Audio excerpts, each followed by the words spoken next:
Honorable Speaker, I present the budget for 2023-2024. This is the first budget in Amrit Kal. This budget hopes to build on the foundation laid in the previous budget and the blueprint drawn for India at 100. We envision a prosperous and inclusive India in which the fruits of development will reach all sections and citizens, especially our youth, women, farmers, OBCs, scheduled castes, and scheduled tribes. In the 75th year of our independence, the world has recognized the Indian economy as a bright star. Our current year's economic growth is estimated to be at 7%. It is notable that this is the highest among all the major economies. This is in spite of the massive slowdown globally caused by COVID-19 and the war. The Indian economy is therefore on the right track and despite a time of challenges, heading towards a bright future. Today, as Indians stand with their head held high and the world appreciates India's achievements and successes, we are sure that elders who had fought for India's independence will, with joy, bless us in our endeavors going forward as well. Our focus on wide-ranging reforms and sound policies implemented through Sabka Prayas, resulting in Jan Bhagidari and targeted support to those in need, helped us perform well in trying times. India's rising global profile is because of the several accomplishments. Unique world-class digital public infrastructure, example, Aadhaar, CoWIN and UPI. COVID vaccination drive in unparalleled scale and speed. Proactive role in frontier areas such as achieving the climate-related goals, Mission Life and National Hydrogen Mission. During the COVID-19 pandemic, we ensured that no one goes to bed hungry with a scheme to supply free food grains to over 80 crore persons for 28 months.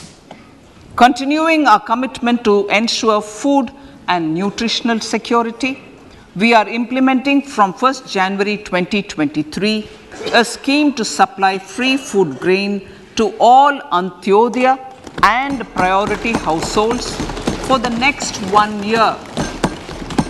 Under PM Garib Kalyan Anna Yojana, the entire expenditure of about 2 lakh crore will be borne by the central government. In these times of global challenges, the G20 presidency gives us a unique opportunity to strengthen India's role in the world economic order. With the theme of Vasudhaiva Kutumbakam, we are steering an ambitious, people-centric agenda to address global challenges and to facilitate sustainable economic development. The government's efforts since 2014 have ensured for all citizens a better quality of life and life of dignity. The per capita income has more than doubled to 1.97 lakh rupees.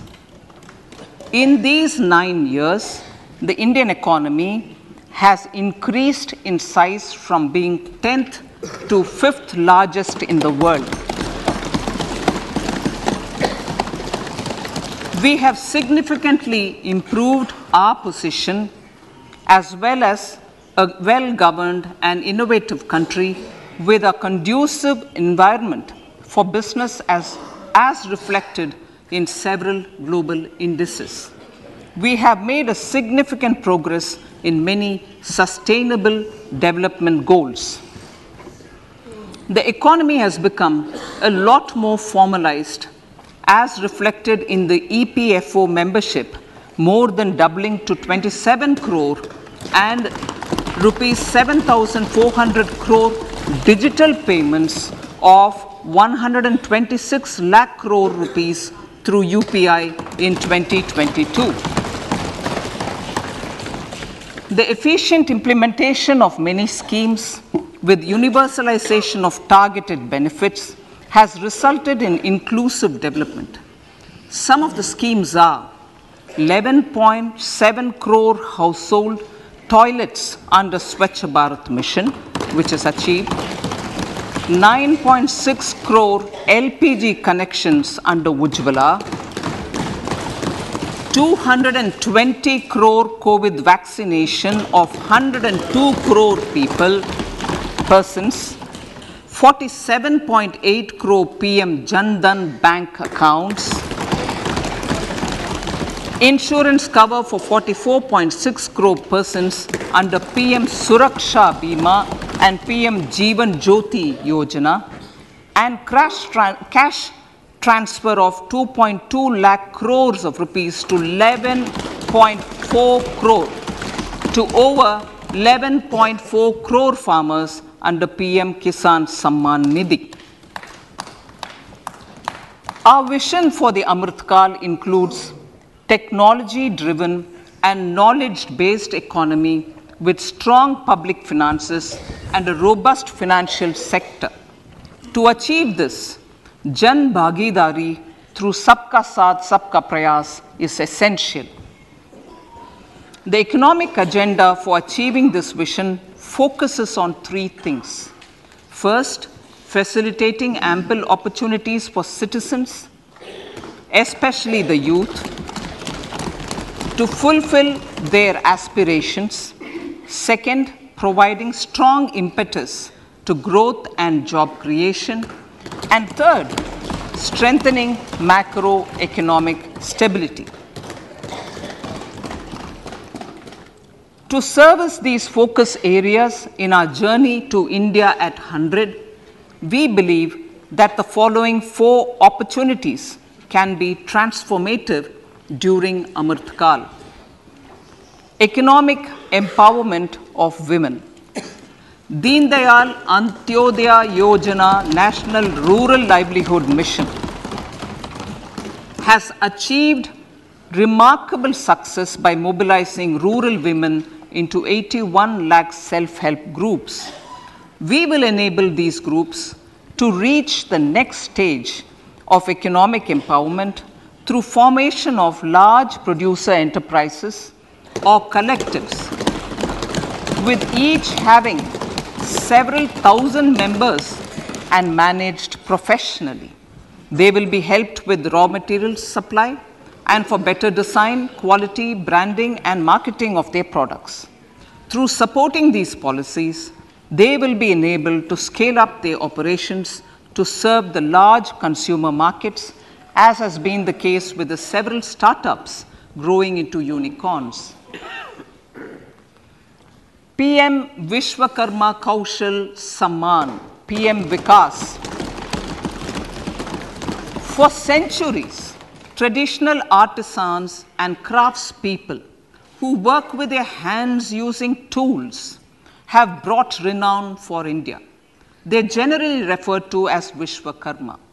The art and the handicraft created by them represents the true spirit of Atmanirbhar Bharat. For the first time, a package of assistance for them has been conceptualized. The new scheme will enable them to improve the quality, scale, and reach of their products, integrating them with the MSME value chain. The components of this scheme will include not only financial support, but also access to advanced skill training, knowledge of modern digital techniques, and efficient green technologies, brand promotion, linkage with local and global markets, digital payments, and social security. This will greatly benefit the scheduled castes, scheduled tribes, OBCs, women, and people belonging to the weaker sections. Tourism. The country offers immense attraction for domestic as well as foreign tourists. There is a large potential to be tapped in tourism. The sector holds huge opportunities for jobs and entrepreneurship for youth in particular. Promotion of tourism will be taken up on mission mode with active participation of states, convergence of government programs, and public-private partnerships. Green growth.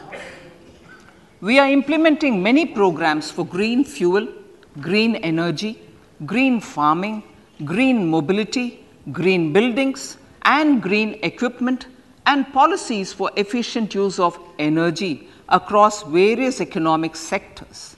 These green growth efforts help in reducing carbon intensity of the economy and provides for large-scale green job opportunities.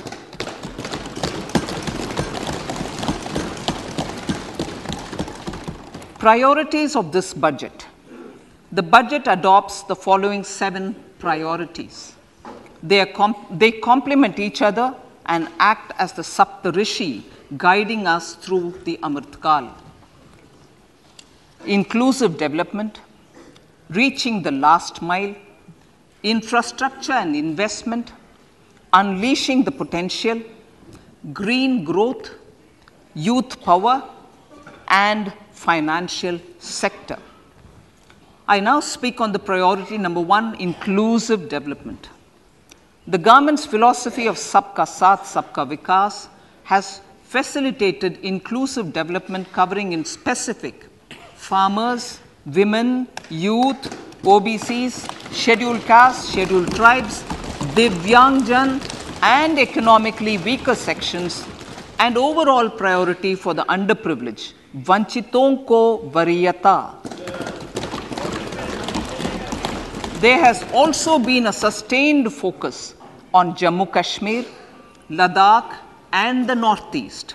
This budget builds on those efforts. Digital public infrastructure for agriculture. Digital public infrastructure for agriculture will be built as an open source, open standard, and interoperable public good. This will enable inclusive farmer-centric solutions through relevant information services for crop planning and health, improved access to farm inputs, credit and insurance, help for crop estimation, market intelligence, and support for growth of agri-tech industry and startups.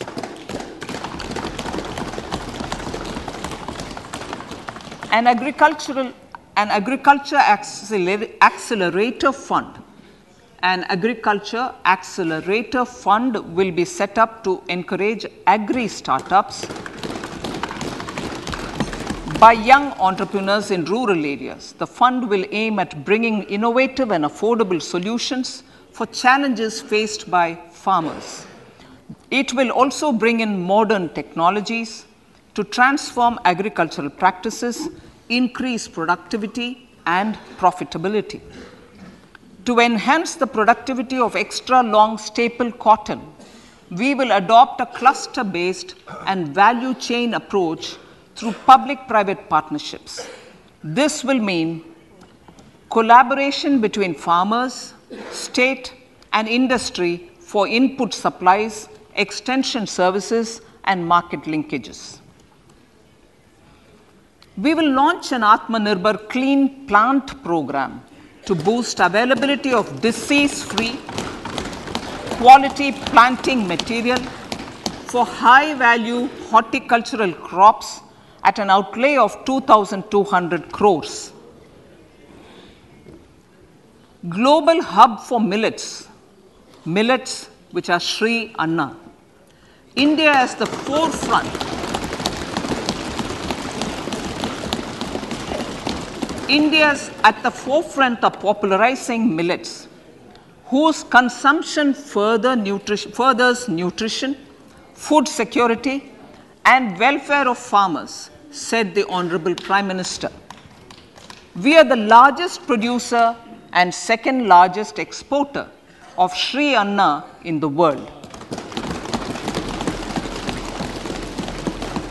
We grow several types of Sri Anna, such as Sri Anna Jowar, Sri Anna Ragi, Sri Anna Bajra, Sri Anna Kutu, Ramdana, Kangni, Kutni, Kutki, Kodo, China, and Sama.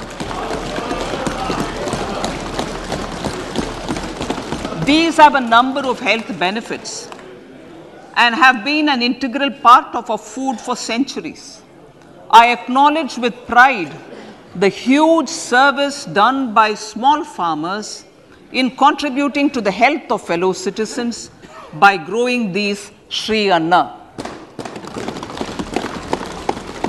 Now, to make India a global hub for Sri Anna, the Indian Institute of Millet Research, ideally Indian Institute of the Sri Anna Research, Hyderabad, will be supported as the center of excellence for sharing best practices, research, and technologies at the international level.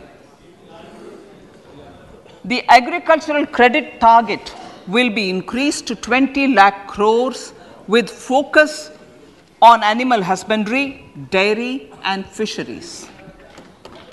We will launch a new sub-scheme of PM Matsya Sampada Yojana, which is an existing scheme, but we launch a new sub-scheme with targeted investment of 6,000 crores to further enable activities of fishermen, fish vendors, and micro and small entrepreneurs, improve value chain efficiencies, and expand the market. For farmers, especially small and marginal farmers and other marginalized sections, the government is promoting cooperative-based economic development model. A new Ministry of Cooperation was formed with a mandate to realize the vision of Sahkar Se Samriddhi. To realize this vision, the government has already initiated computerization of 63,000 primary agricultural credit societies with an investment of 2,560 crores, 2,516 crores. In consultation with all the stakeholders and the states, model bylaws for PACS were formulated, enabling them to become multi-purpose PACS. A national cooperative database is being prepared for countrywide mapping of cooperative societies. With this backdrop, we will implement a plan to set up massive decentralized storage capacity.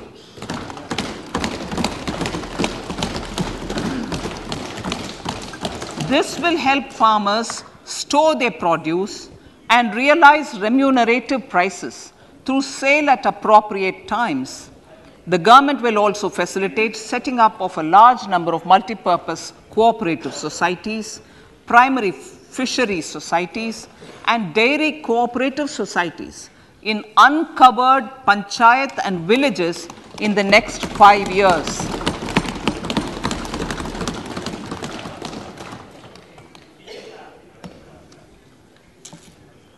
Health, education, and skilling.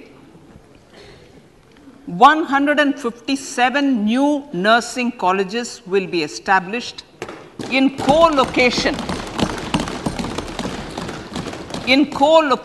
with the existing 157 medical colleges established since 2014. A mission to eliminate sickle cell anemia by 2047 will be launched.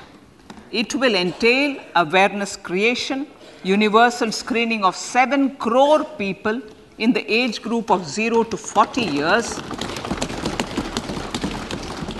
in affected tribal areas, and counseling through collaborative efforts of central ministries and state governments. Facilities in select ICMR labs, Indian Council for Medical Research Labs, will be made available for research by public and private medical college faculty and private sector R&D teams for encouraging collaborative research and innovation. A new program to promote research and innovation in pharmaceuticals will be taken up through centers of excellence. We shall also encourage industry to invest in research and development in specific priority areas. Dedicated multidisciplinary courses for medical devices will be supported in existing institutions to ensure availability of skilled manpower for futuristic medical technologies, high-end manufacturing, and research. Teachers' training. Teachers' training will be re-envisioned through innovative pedagogy, curriculum transaction, continuous professional development, dipstick surveys, and ICT implementation. The District Institute of Education and Training will be developed as vibrant institutes of excellence for this purpose.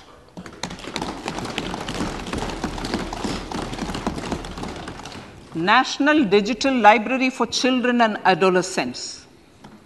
A National Digital Library for Children and Adolescents will be set up for facilitating availability of quality books across geographies, languages, genres, and levels, and device-agnostic accessibility. States will be encouraged to set up physical libraries for them at panchayat and ward levels and provide infrastructure for accessing the national digital library resources. Additionally, to build a culture of reading and to make up for pandemic time learning loss, the National Book Trust, the Children's Book Trust, and other sources will be encouraged to provide and replenish non-curricular titles in regional languages and in English to these physical libraries. Collaboration with NGOs that work in literacy will also be a part of this initiative to inculcate financial literacy. Financial sector regulators and organizations will be encouraged to provide age-appropriate reading material to these libraries. I move to priority 2, reaching the last mile. Prime Minister Vajpayee's government had formed the Ministry of Tribal Affairs and the Department of Development of Northeast Region to provide a sharper focus to the objective of reaching the last mile. Our government has formed the Ministries of Ayush, Fisheries, Animal Husbandry and Dairying, Skill Development, Jal Shakti and Cooperation. Building on the success of the Aspirational Districts program, the government has recently launched the Aspirational Blocks program, covering 500 blocks for saturation of essential government services across multiple domains such as health, nutrition, education, agriculture, water resources, financial inclusion, skill development, and basic infrastructure. Manya Speaker, sir, Pradhan Mantri PBTG, which is Primitive Vulnerable Tribal Groups Development Mission, is being launched. To improve socio-economic conditions of the particularly vulnerable tribal groups, the PBTGs as we refer them to, Pradhan Mantri PBTG Development Mission will be launched. This will saturate PBTG families and habitations with basic facilities such as safe housing, clean drinking water and sanitation, improved access to education, health, nutrition, road and telecom connectivity, and sustainable livelihood opportunities. An amount of 15,000 crores will be made available to implement the mission in the next 3 years under the Development Action Plan for the Scheduled Tribes. Ekalavya Model Residential Schools. In the next 3 years, Center will recruit 38,800 teachers and support staff for the 740 Ekalavya Model Residential Schools, which is serving 3.5 lakh tribal students.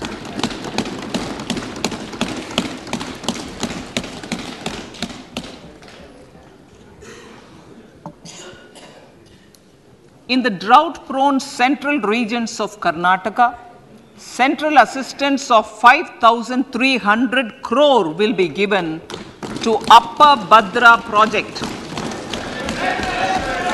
to provide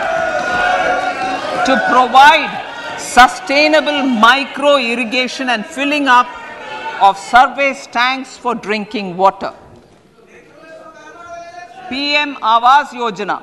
The outlay for PM Awas Yojana is being enhanced by 66% to over 79,000 crores. Bharat Shared Repository of Inscriptions will be set up in a digital epigraphy museum with digitization of 1 lakh ancient inscriptions in the first stage. Support for poor prisoners. For poor persons who are in prisons and unable to afford the penalty or the bail amount, required financial support will be provided. Priority number 3, infrastructure and investment. Investments in infrastructure and productive capacity have a large multiplier impact on growth and employment. After the subdued period of the pandemic, private investments are growing again. The budget takes the lead once again to ramp up the virtuous cycle of investment and job creation. Honorable Speaker, sir, the capital investment outlay is being increased steeply for the 3rd year in a row by 33% to 10 lakh crores, which would be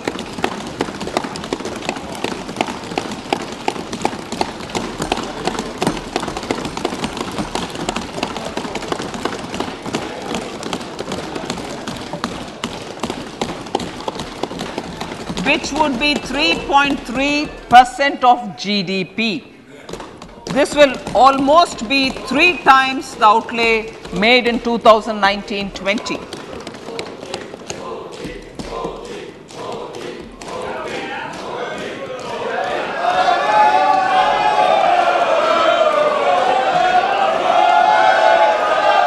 This substantial increase in recent years is central to the government's efforts to enhance growth potential and job creation, crowd in private investments, and provide a cushion against global headwinds. The direct capital investment by the center is complemented by the provision made for creation of capital assets through grants and aids to state. The effective capital expenditure of the center is budgeted at 13.7 lakh crore rupees, which will be 4.5% of GDP. Support to state governments for capital investment. I have decided to continue the 50-year interest-free loan to state governments for 1 more year to spur investment in infrastructure and to incentivize them for complementary policies actions with a significantly enhanced outlay of 1.3 lakh crores. The newly established Infrastructure Finance Secretariat will assist all stakeholders for more private investment in infrastructure, including railways, roads, urban infrastructure, and power, which are predominantly depend on public resources. The harmonized master list of infrastructure will be reviewed by an expert committee for recommending the classification and financing framework suitable for Amartkal. A capital outlay, I'm talking about railways now, sir, Honorable Speaker, railways. A capital outlay of 2.40 lakh crores has been provided for the railways. This is the highest ever outlay this highest ever outlay is about 9 times the outlay made in 2013-14. 100 critical transport infrastructure projects for last and first mile connectivity for ports, coal, steel, fertilizer and food grain sectors have been identified. They will be taken up on priority with investment of 75,000 crores, including 15,000 crore from private sources. 50 additional airports, heliports, water aerodromes, and advanced landing grounds will be revived for improving regional air connectivity.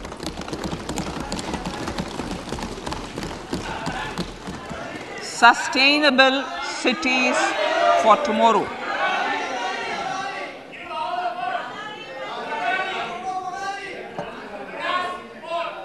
States and cities will be encouraged to undertake urban planning reforms and actions to transform our cities into sustainable cities of tomorrow. This means efficient use of land resources, adequate resources for urban infrastructure, transit-oriented development, enhanced availability and affordability of urban land and opportunities for all. Through property tax governance reforms and ring-fencing user charges on urban infrastructure, cities will be incentivized to improve their creditworthiness for municipal bonds. Like the RIDF, an urban infrastructure development fund will be established through use of priority sector lending shortfall. This will be managed by the National Housing Bank and will be used by public agencies to create urban infrastructure in Tier 2 and Tier 3 cities. States will be encouraged to leverage resources from the grants of the 15th Finance Commission as well as existing schemes to adopt appropriate user charges while accessing the UIDF. We expect to make available 10,000 crore rupees per annum for this purpose. All cities and towns will be enabled for 100% mechanical desludging of septic tanks and sewers to transition from manhole to machine hole mode.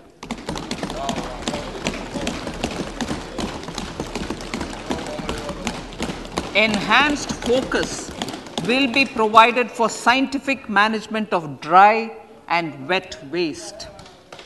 Honorable Speaker, sir, our Prime Minister had said, good governance is the key to a nation's progress. Our government is committed to providing a transparent and accountable administration which works for the betterment and welfare of common citizens. Mission Karma Yogi. Under Mission Karma Yogi, center, states and the union territories are making and implementing capacity building plans for civil servants. The government has also launched an integrated online training platform, I Got Karma Yogi, to provide continuous learning opportunities for lakhs of government employees to upgrade their skills and facilitate people-centric approach. Sir, for enhancing ease of doing business, more than 39,000 compliances have been reduced, and more than 3,400 legal provisions have been decriminalized. For furthering the trust-based governance, we have introduced the Jan Vishwas Bill to amend 42 central acts. This budget proposes a series of measures to unleash the potential of our economy. Centers of Excellence for Artificial Intelligence. For realizing the vision of Make AI in India and Make AI Work for India, 3 centers of excellence for artificial intelligence will be set up in top educational institutions. Leading industry players will partner in conducting interdisciplinary research, develop cutting-edge applications, and scalable problem solutions in the areas of agriculture, health, and sustainable cities. This will galvanize an effective AI ecosystem and nurture quality human resources in the field. National Data Governance Policy. To unleash innovation and research by startups and academia, a national data governance policy will be brought out. This will enable access to anonymized data. The KYC process will be simplified, adopting a risk-based instead of one-size-fits-all approach. The financial sector regulators will also be encouraged to have a KYC system fully amenable to meet the needs of digital India. One-stop solution for identity and address updating.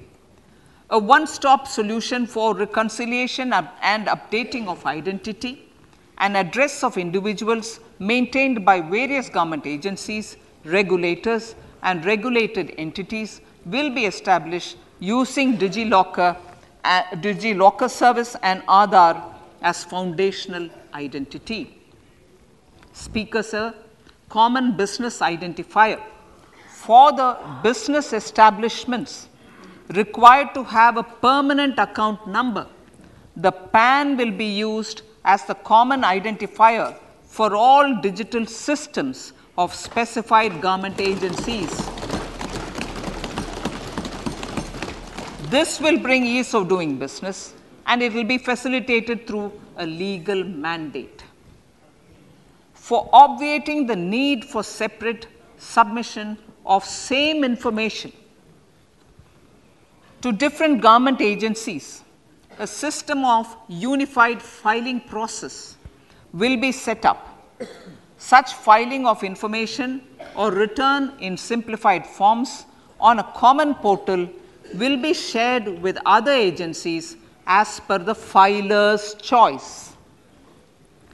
Vivad Se Vishwas 1, relief for MSMEs.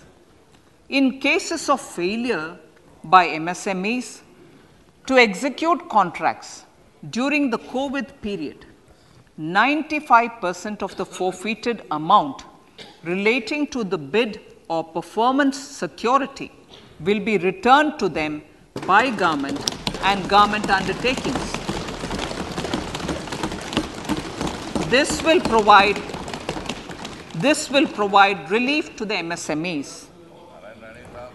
Vivad Se Vishwas 2, settling contractual disputes.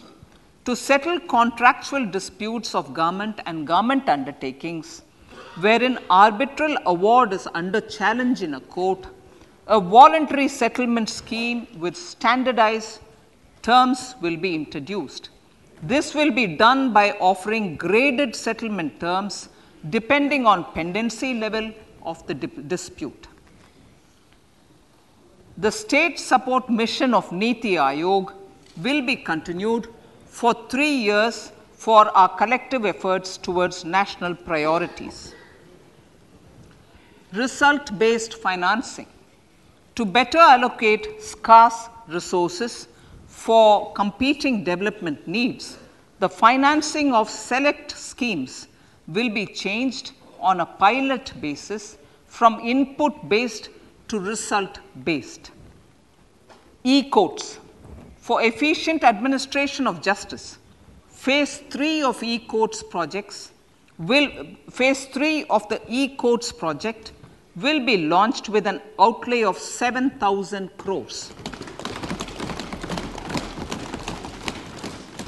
Fintech services in India have been facilitated by our digital public infrastructure, including Aadhaar, PM Jan Dhan Yojana, Video, KYC, India Stack, and UPI. To enable more fintech innovative services, the scope of documents available in DigiLocker for individuals will be expanded. An entity, DigiLocker, will be set up for the use by MSMEs, large businesses, and also charitable trusts. This will be towards storing and sharing documents online securely whenever needed with various authorities, regulators, banks, and other business entities. 5G services. 100 labs for developing applications using 5G services will be set up in engineering institutions.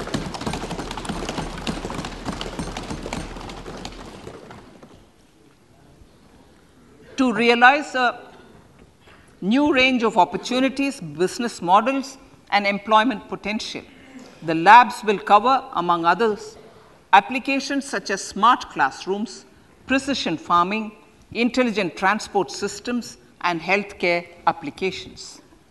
Lab-grown diamonds.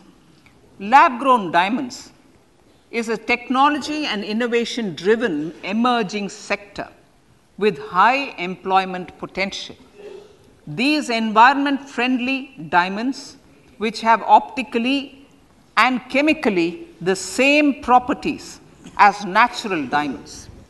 To encourage indigenous production of LGD, lab-grown diamond seeds and machines, and to reduce import dependency, a research and development grant will be provided to one of the IITs for 5 years. To reduce the cost of production, a proposal to review the custom duty on LGD seeds will be indicated in Part B of the speech. I come to the fifth priority, Honorable Speaker, sir, green growth. Honorable Prime Minister has given a vision for life or lifestyle for environment to spur a movement of environmentally conscious lifestyle. India is moving forward firmly for the Panchamrit, the net zero carbon emission by 2070 to usher in green industrial and economic transition. This budget builds on our focus on green growth. The recently launched National Green Hydrogen Mission, with an outlay of 19,700 crores, will facilitate transition of the economy to low carbon intensity, reduce dependence on fossil fuel imports, and make the country assume technology and market leadership in this sunrise sector. Our target is to reach an annual production of 5 MMT by 2030. Energy transition. This budget provides for 35,000 crores for priority capital investment towards energy transition and net zero objectives and energy security by Ministry of Petroleum and Natural Gas. To steer the economy on sustainable development path, battery energy storage systems with capacity of 4,000 MWH will be supported with viability gap funding. A detailed framework for pumped storage projects will also be formulated. Renewable energy evacuation. the interstate transmission system for evacuation and grid integration of 13 gigawatt renewable energy from Ladakh will be constructed with investment of 20,700 crore, including central support of 8,300 crores. Green Credit Program. For encouraging behavioral change, a green credit program will be notified under the Environment Protection Act. This will incentivize environmentally sustainable and responsive actions by companies, individuals, and local bodies, and help mobilize additional resources for such activities.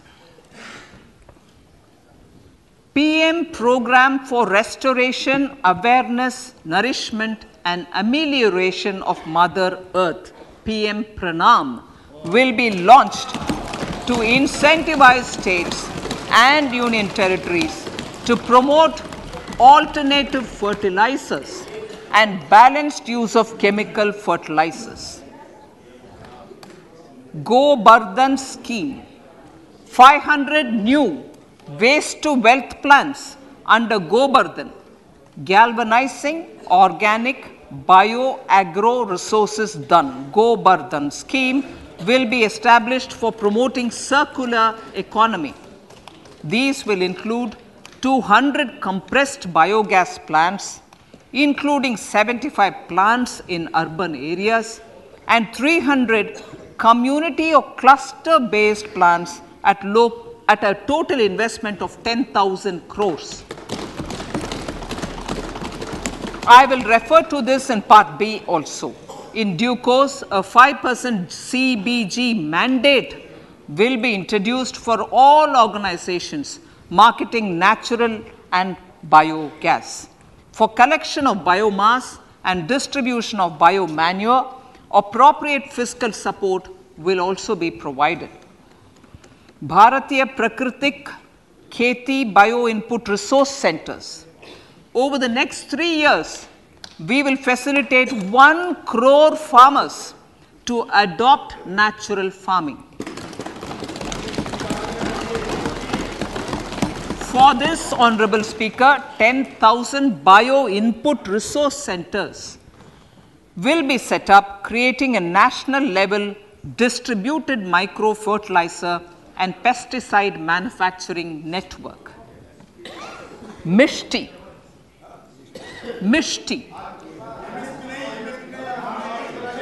Building on India's success in afforestation, mangrove initiative for shoreline habitats and tangible incomes, Mishti, will be taken up for mangrove plantation along the coastline and on salt pan lands wherever feasible through convergence between Manrega, Campa, Fund and other sources. Amrit Dharohar. Wetlands are vital ecosystems which sustain biological diversity. In his latest Mann Ki Baat, the Prime Minister said, now, I quote, now the total number of Ramsar sites in our country has increased to 75, whereas before 2014, there were only 26, unquote. Local communities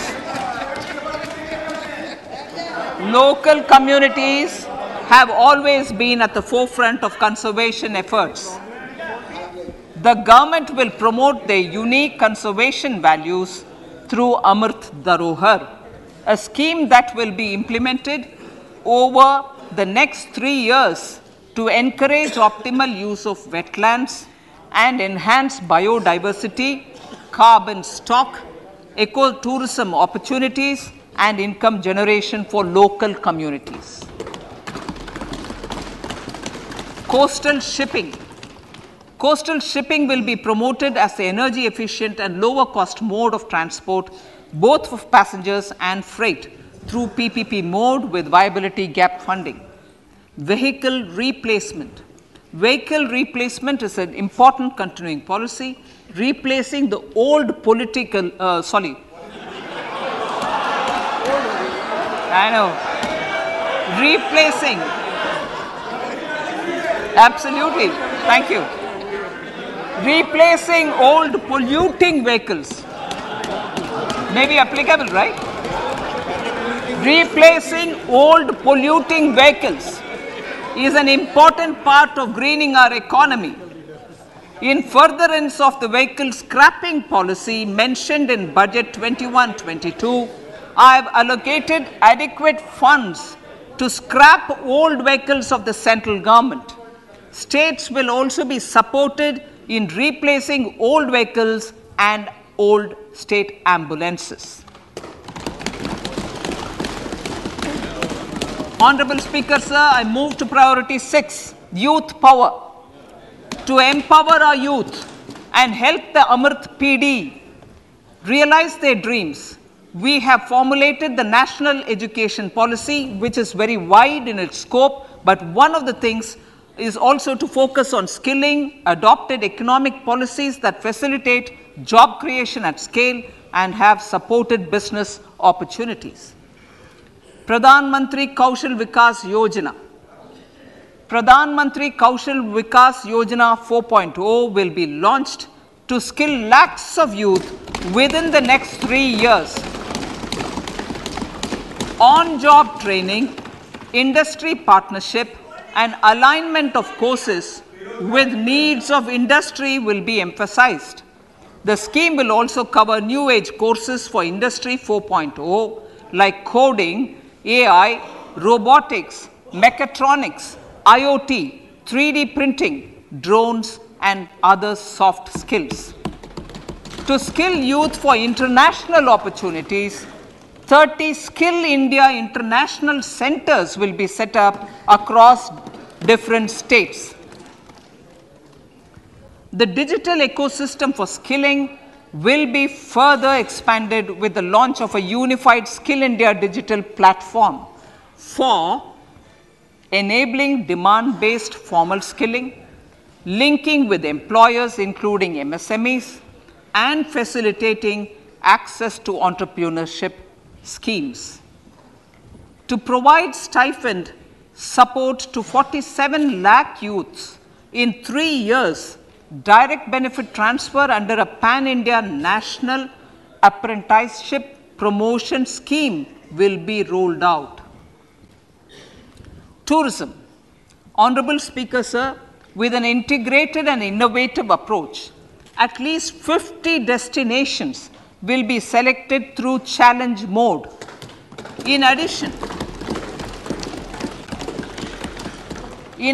to aspects such as physical connectivity, virtual connectivity, tourist guides, high standards for food streets, and tourist security, all the relevant aspects would be made available on an app to enhance tourist experience. Every destination would be developed as a complete package. The focus of development of tourism would be on domestic as well as foreign tourists.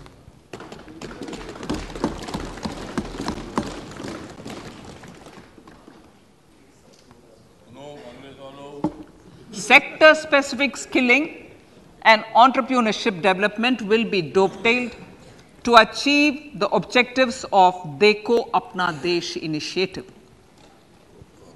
This was launched as an appeal by the Honorable Prime Minister to the middle class to prefer domestic tourism over international tourism. The integrated development of theme-based tourist circuits, the Swadesh Darshan scheme, was also launched. Under the Vibrant Villages program, tourism infrastructure and amenities will be facilitated in border villages. Unity Mall.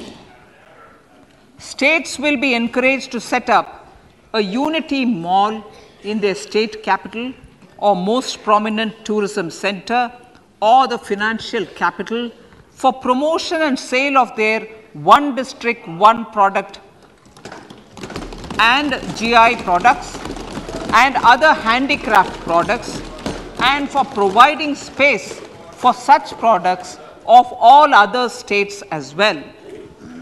Sir, priority number 7, Financial sector. Our reforms in the financial sector and innovative use of technology have led to financial inclusion at scale, better and faster service delivery, ease of access to credit, and participation in financial markets. This budget proposes to further these measures. Credit guarantee for MSMEs. Last year, I proposed revamping of the credit guarantee scheme for the MSMEs. I am happy to announce that the revamped scheme will take effect from 1st April 2023 through infusion of 9,000 crores in the corpus.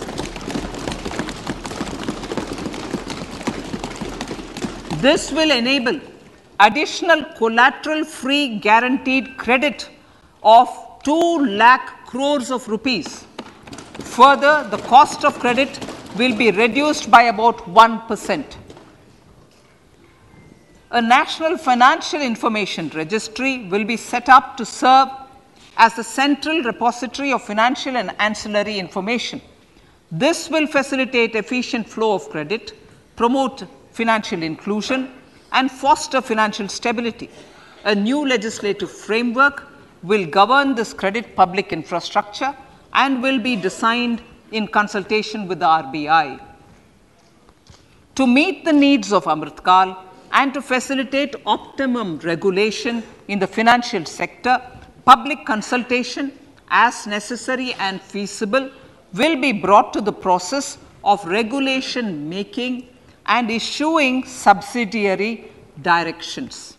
To simplify, to ease, and to reduce cost of compliance, financial sector regulators will be requested to carry out a comprehensive review of existing regulations. For this, they will consider suggestions from public and regulated entities. Time limits to decide the application under various regulations will also be laid down. Honorable Speaker, sir, to enhance business activities in GIFT IFSC, the following measures will be taken. Delegating powers under the SEZ Act to the IFSCA to avoid dual regulation. Setting up a single window IT system for registration and approval of IFSCA, SEZ authorities, GSTN, RBI, SEBI, and IRDAI. Permitting acquisition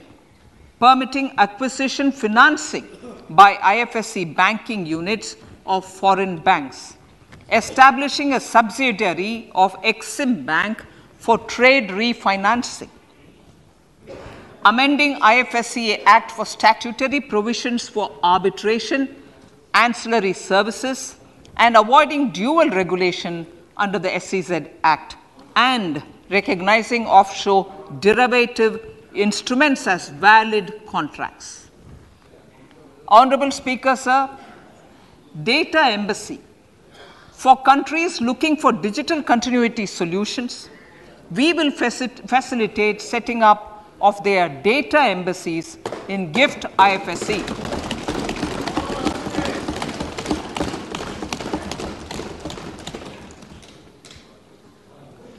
Improving governance and investor protection in banking sector. To improve bank governance and enhance investors' protection, certain amendments to the Banking Regulation Act, the Banking Companies Act, and the Reserve Bank of India Act are being proposed. Capacity building in securities market. Honorable Speaker, sir, to build capacity of functionaries and professionals in the securities market, SEBI will be empowered to develop, regulate, maintain, and enforce norms and standards for education in the National Institute of Securities Markets and to recognize award of degrees, diplomas, and certificates. A central processing center will be set up for faster response to companies through centralized handling of various forms filed with field officers under the Companies Act. reclaiming of shares and dividends.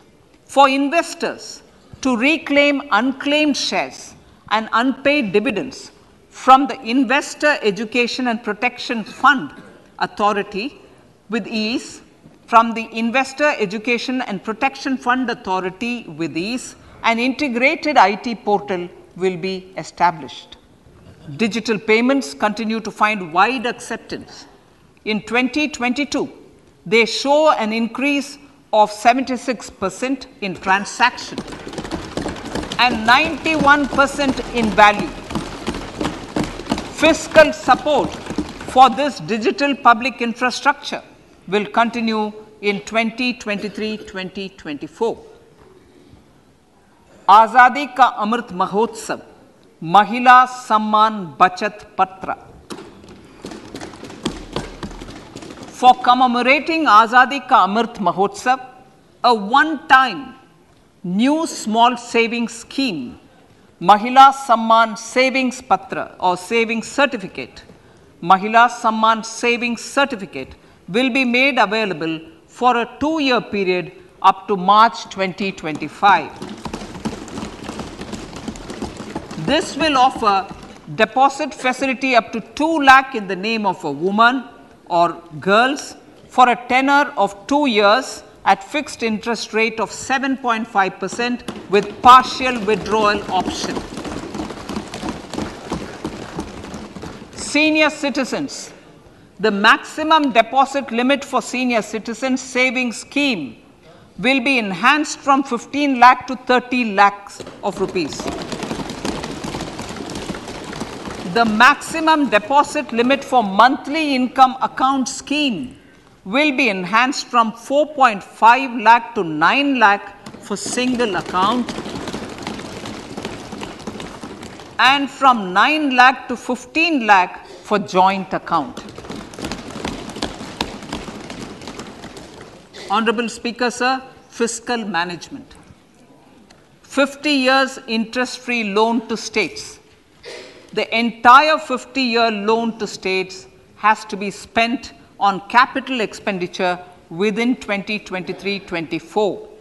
Most of this will be at the discretion of the states, but a part will be conditional on states increasing their actual capital expenditure. Parts of the outlay will also be linked to or allocated for the following purposes: scrapping old government vehicles, urban planning reforms and actions, financing reforms in urban local bodies to make them credit-worthy for municipal bonds, housing for police personnel above or as part of the police station, constructing unity malls, children and adolescent libraries and digital infrastructure, and state share of capital expenditure of central schemes. Honorable Speaker, sir, fiscal deficit of states. States will be allowed a fiscal deficit of 3.5% of GSDP, of which 0.5% will be tied to power sector reforms. Revised estimates 2022 to 2023. The revised estimate, Honorable Speaker, sir, of the total receipts other than borrowing is 24.3 lakh crores, of which the net tax receipts are 20.9 lakh crores. The revised estimate of the total expenditure is 41.9 lakh crores of rupees, of which the capital expenditure is about 7.3 lakh crores. The revised estimate of the fiscal deficit is 6.4% of GDP, adhering to the budget estimate. So, budget estimates of 2023-24.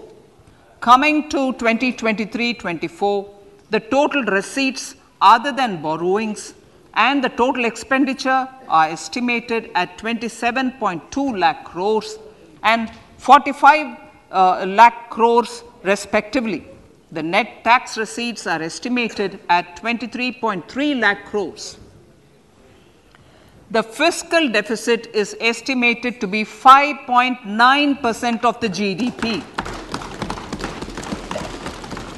In my budget speech for 21-22, I had announced that we plan to continue the path of fiscal consolidation, reaching a fiscal deficit of below 4.5% by 2025-26, with a fairly steady decline over the period.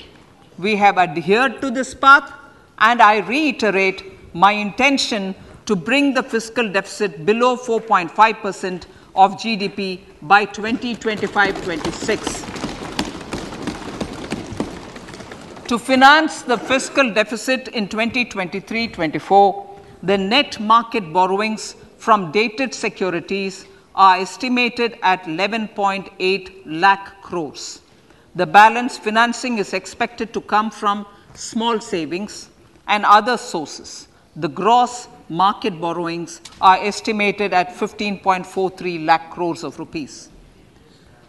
Honorable Speaker, sir, I now move to Part B.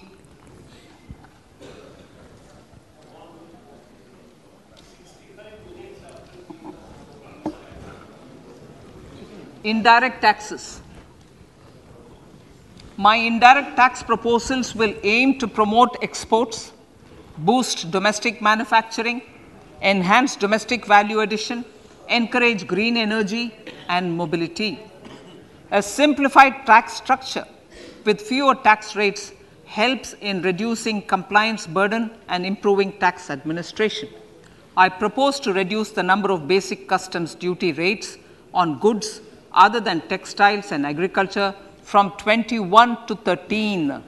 As a result, there are minor changes in the basic custom duties, cesses and surcharges on some items including toys, bicycle, automobiles and naphtha. Green mobility. To avoid cascading of taxes on blended compressed natural gas, I propose to exempt excise duty on GST paid compressed biogas contained in it. To further provide impetus to green mobility, customs duty exemptions is being extended to import of capital goods and machinery required for manufacture of lithium-ion cells for batteries used in electrical vehicles as well. Electronics. As a result of various initiatives of the government, including phased manufacturing program, mobile phone production in India has increased from 5.8 crore units valued at about 18,900 crore in 2014-15 to 31 crore units valued at 2,75,000 crore in the last financial year. To further deepen domestic value addition in manufacturing of mobile phones, I propose to provide relief to customs duty. I propose to provide relief in customs duty on import of certain parts and inputs like camera lens and continue the concessional duty on lithium-ion cells for batteries for another year. Similarly, to promote value addition in manufacture of televisions, I propose to reduce the basic customs duty on parts of open cells of TV panels to 2.5%. Electrical. To rectify inversion of duty structure and encourage manufacturing of electric kitchen chimneys, the basic custom duty on electric kitchen chimney is being increased from 7.5% to 15%, and that on heat coils for these is proposed to be reduced from 20% to 15%. Chemicals and petrochemicals. Denatured ethyl alcohol is used in chemical industry. I propose to exempt basic customs duty on it. This will also support the ethanol blending program and facilitate an endeavor for energy transition. Basic customs duty is also being reduced on acid grade fluorospar from 5% to 2.5% to make the domestic fluorochemicals industry competitive. Further, the basic customs duty on crude glycerine for use in manufacture of epichlorohydrin is proposed to be reduced from 7.5% to 2.5%.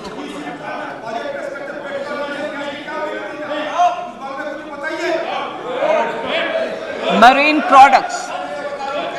In the last financial year, marine products recorded the highest export growth, benefiting farmers in the coastal states of the country. To further enhance the export competitiveness of marine products, particularly shrimps, duty is being reduced on key inputs for domestic manufacture of shrimp feed. India is a global leader, as I said in Part A, in cutting and polishing of natural diamonds, contributing about 3/4 of the global turnover by value. With the depletion of deposits of natural diamonds, the industry is moving towards lab-grown diamonds, and it holds huge promise. To seize this opportunity, I propose to reduce the basic customs duty on seeds used in their manufacture.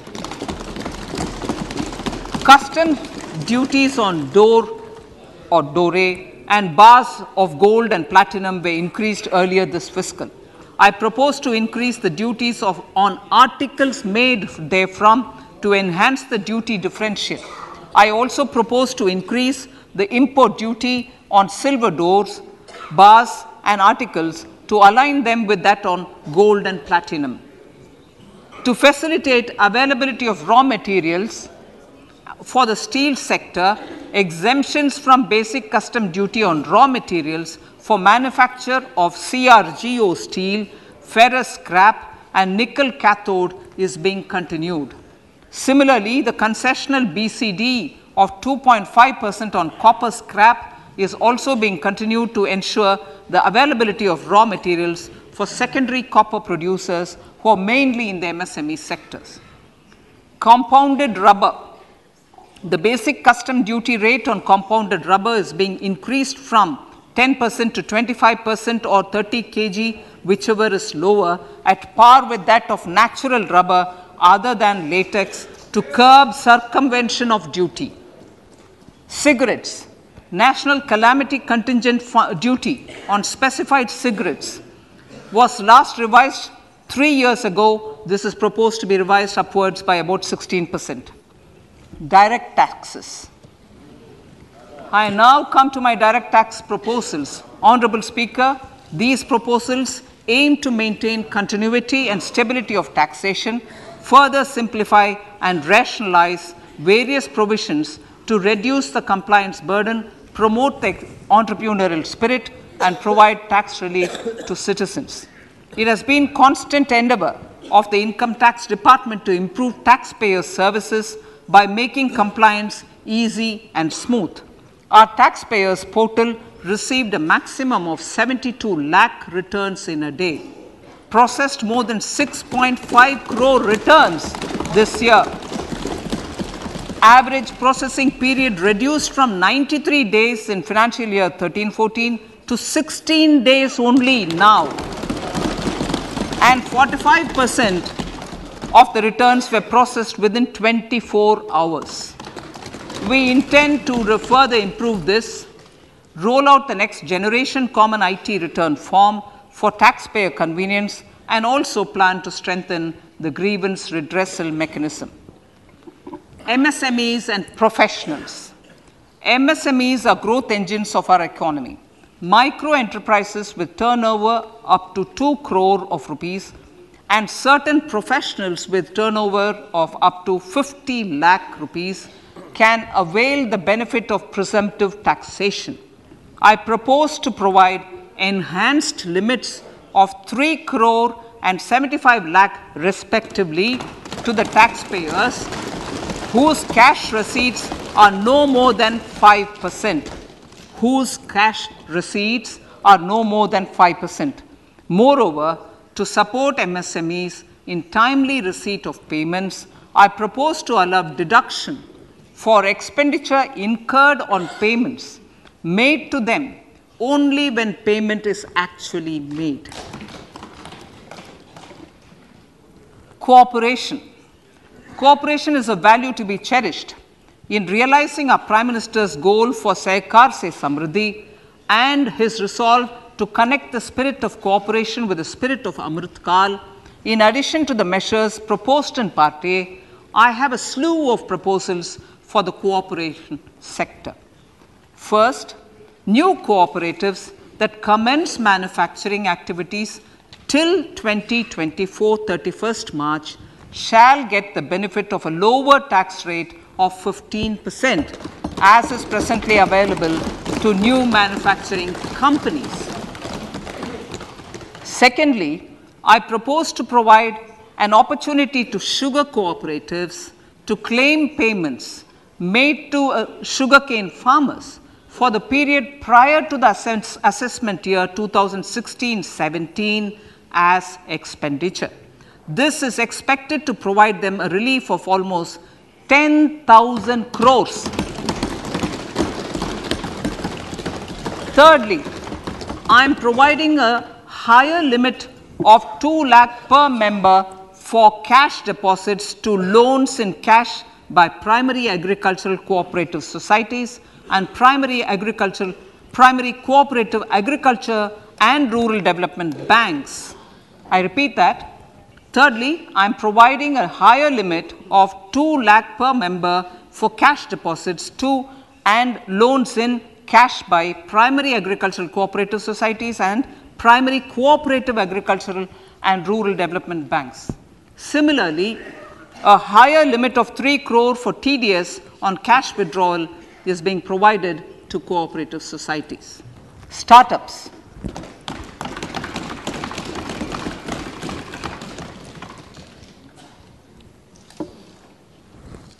Entrepreneurship is vital for a country's economic development. We have taken a number of measures for startups and they have borne results. India is now the third largest ecosystem for startups globally and ranks second in innovation quality among middle income countries. I propose to extend the date of incorporation for income tax benefits to startups from 31/3/2023 to 31/3/2024. I further propose to provide the benefit of carry forward of losses on change of shareholding of startups from 7 years of incorporation to 10 years.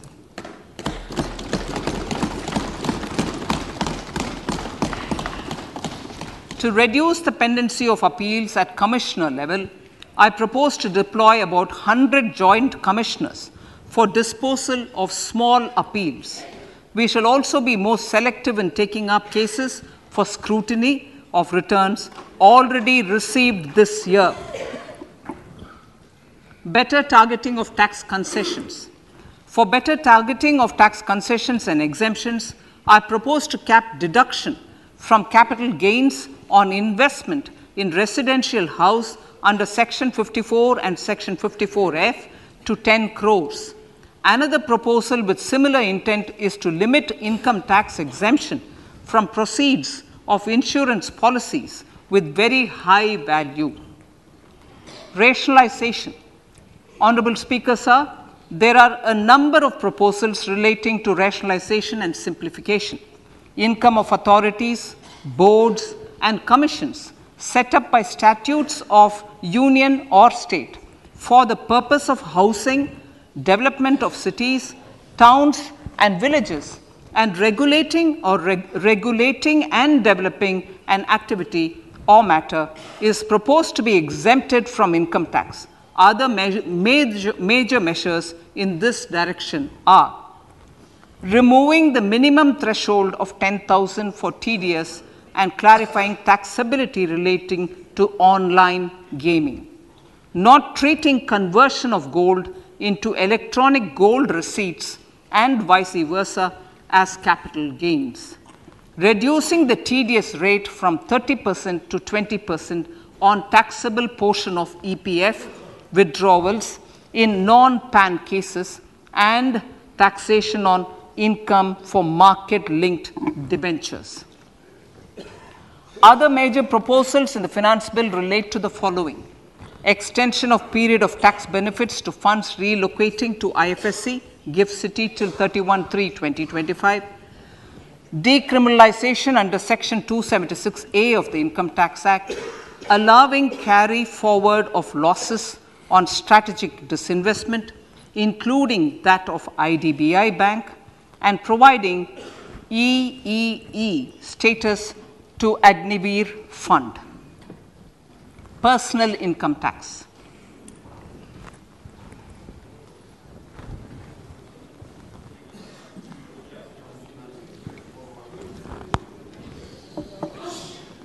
Now I come to what everyone is waiting for. Personal income tax. I have 5 major announcements to make in this regard. These primarily benefit our hard-working middle class. The first one concerns rebate. Currently, those with income up to 5 lakh do not pay any income tax in both old and new regimes. I propose to increase the rebate limit to 7 lakhs in the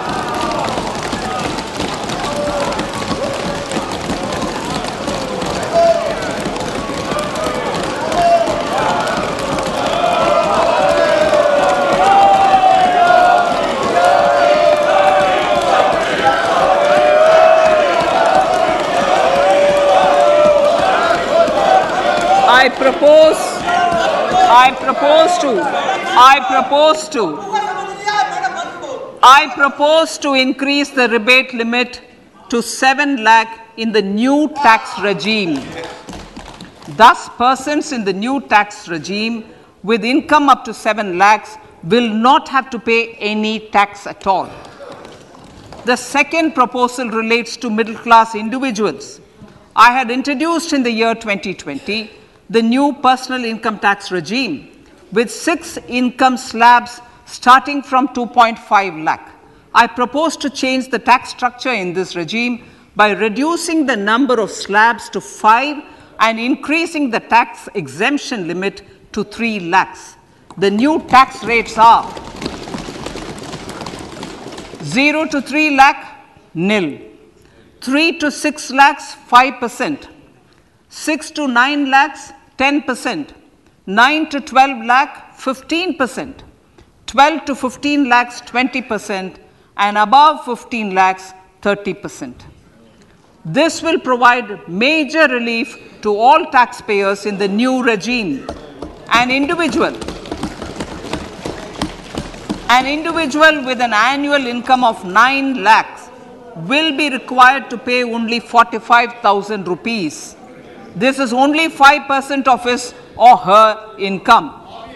It is a reduction of 25% on what he or she is required to pay now. That is 60,000. So in the place of 60,000, it is now only 45,000. Similarly, an individual with an income of 15 lakh rupees would be required to pay only 1.5 lakh or 10% of his income or her income, a reduction of 20% from the existing liability of 1,87,500 rupees.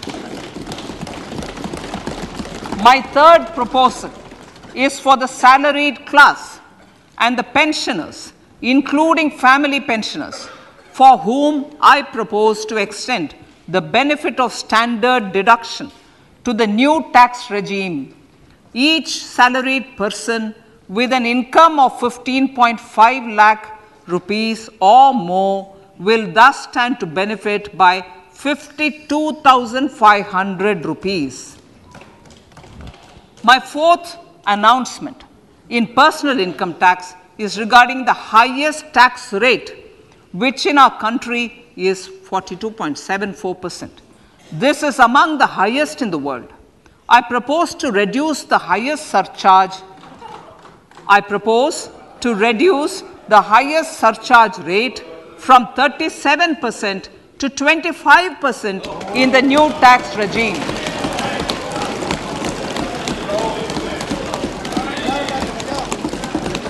This would result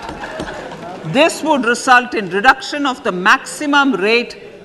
This would result in the reduction of the maximum tax rate to 39%.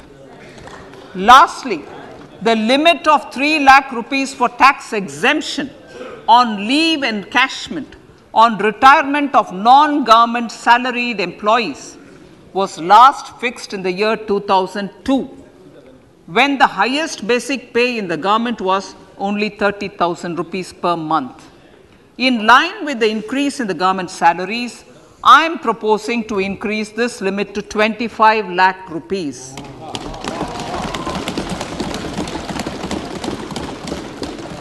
We are also making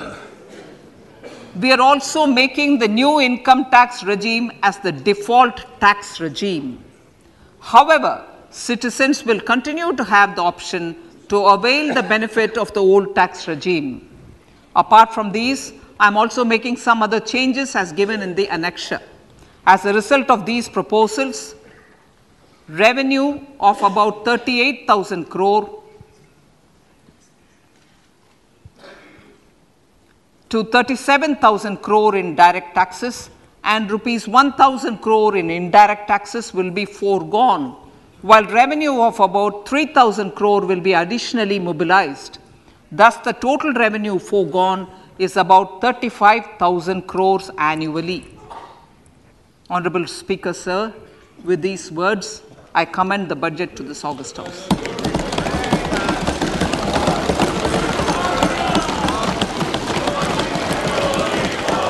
One hour, 25 minutes. Item number 1, माननीय Item number 2, Srimati Nirmala Sitharaman ji. Sir, with your permission, I lay on the table of the following statements. Under Section 3(1) of the Fiscal Responsibility Budget Management Act 2003, 1. Medium-term fiscal policy cum fiscal policy strategy statement and macroeconomic framework statement.